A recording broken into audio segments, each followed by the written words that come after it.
Well, is it a good night to stay in, have a movie maybe? Could be, could be. By the nighttime hours, it may be a little stormy across parts of green country. So, an indoor alternative for the end of the day might not be the worst idea to have. This morning, most of our outdoor plans are a go. There's some showers north of Tulsa we've been talking about. Wanted to show you the wide view on radar first as we're talking about these rain chances for the next couple of days here. So there's a little weak boundary along the Oklahoma-Kansas state line that's producing those showers right now. You see a lot of rain. This is light to moderate rain, but a lot of it across New Mexico where they desperately need it.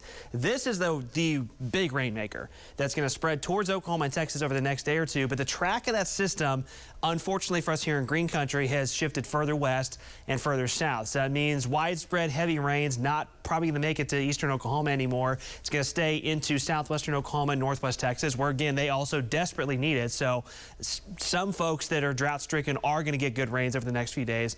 Good news for them, just not as great news for us. But again, a little bit of activity on radar this morning. Bartlesville, finally a little light rain in town. Lenape, Delaware as well. A couple of heavier downpours from about Shiloh to Pawhuska. Very brief. They're quick moving, so they won't last too long. Here's that look from Bartlesville. If you look really closely, you can see a few raindrops passing on through there. Again, minimal amounts, but at least it's something. Back here in the Tulsa Metro, sunshine mixed with the cloud cover right now as we're in the upper 70s. An east-northeast breeze, so a little outflow boundary has moved in. That'll transition back to a south wind by the midday and afternoon hours. So we'll go from the 70s now, upper 80s by lunchtime. Still nice, but getting a little warm. It'll be a little humid as well. High clouds passing through, and highs today in the mid-90s, which is not too far off from normal for this time of year. Now, later this evening and into tonight, past the sunset hour, there will be an opportunity. The storm zone here, as we talk about the severe weather risk, could be a few isolated severe storms in the vicinity of the I-44 corridor. They won't be everywhere, but a few of them could be a little bit rowdy. So you'll see that here on Future View.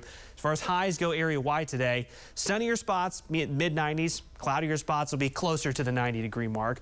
And then here comes some of that storm activity this evening through tonight, and we'll keep some of this around, I think, through the overnight hours. As I mentioned, those severe weather threats would be the potential for some strong damaging winds, maybe a little bit of a hail potential there as well. Tomorrow morning, that more widespread rain system starts to move in, but the widespread rains, as I mentioned, have shifted more into southwestern and south central Oklahoma. Some of that will make it to our southern counties, but as we go through time tomorrow, rain chances diminish north and northeast of Tulsa. Temperatures, though, will still be great. We'll be into the 80s. So unfortunately, that rainfall outlook as far as amounts has trended down significantly, half an inch or less for most of us across northeastern Oklahoma. Of course, heavier storms would produce a little bit more. And then you get near McAllister, especially south of McAllister, towards the Red River. That's where the much heavier rains are going to be. And again, they do need them, so at least good news for them.